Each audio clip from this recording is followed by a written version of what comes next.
Je me souviens parfaitement du jour d'hiver où c'est arrivé. Le temps était maussade, de gros nuages gris annonciateurs de neige flottaient au-dessus de nos têtes, menaçants. La brise printanière mordait ma peau, malgré les couches de fourrure qui la recouvraient. Mes mains étaient gelées. Je me rappelle que mes doigts ne parvenaient plus à tenir correctement le linge que je lavais dans la rivière, en compagnie des autres filles. Nous y étions depuis au moins 2 heures, et la pile ne semblait jamais rapetissée. Je détestais les jours de lessive. Mes yeux ne reposaient ni sur mes phalanges rougies par l'eau glaciale, ni sur les bulles produites par notre savon artisanal. Non. Ils rôdaient à la surface de la rivière grise, tumultueuse. Ils n'étaient jamais fixés sur les tâches qu'on me demandait d'accomplir. Dotés de leur volonté propre, ils bondissaient de rocher en rocher, de vague en vague, buvaient la moindre trace d'écume, le plus petit détail inhabituel dans le paysage de ma vie. Plus libre que je ne le serais jamais. « Tu rêvasses encore ?» m'admonesta Cybèle en me jetant un coup d'œil amusé. Je ne rêvassais pas, non.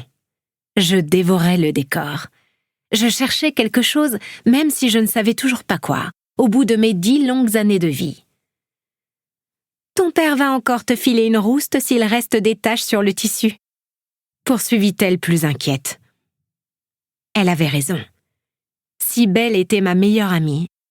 Nous étions nés la même année, et malgré nos différences, nous nous entendions à merveille. Elle, toujours sage et modérée, concentrée, habile, patiente, la parfaite petite Ziane. Et moi, tout le contraire. Pas étonnant que je sois une habituée des raclées.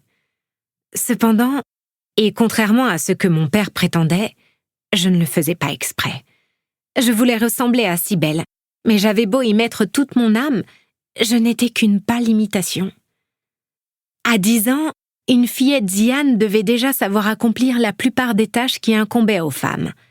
Cuisiner, laver le linge, tenir la maison, servir les hommes.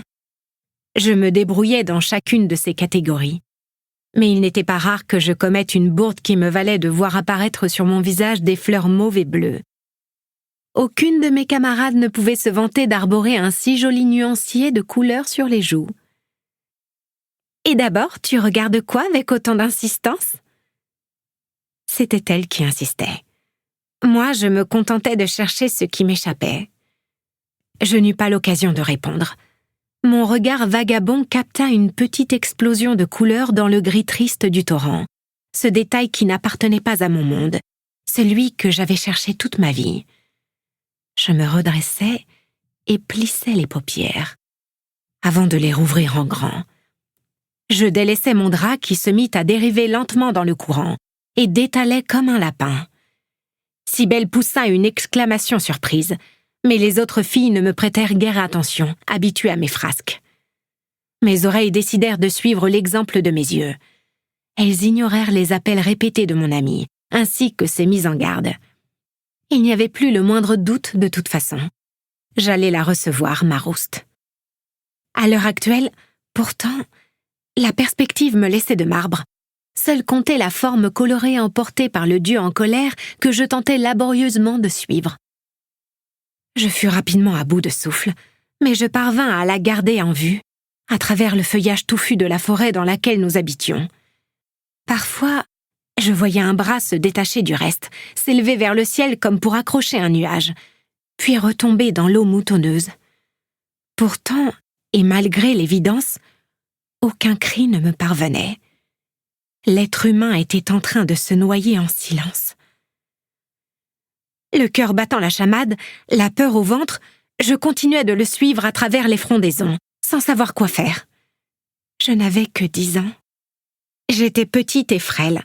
Je ne pouvais pas me jeter dans le torrent pour aller le secourir. Je ne savais même pas nager. Je freinai soudain des 4 fers, quand il apparut dans une trouée. Par miracle, un arbre récemment tombé dans le cours d'eau avait ralenti son avancée. Il s'accrochait à l'une des branches comme un perdu, sans pour autant chercher à se hisser sur la berge.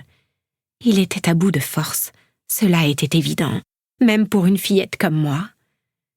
Je m'allongeai à plat ventre sur le sol mousseux et tendis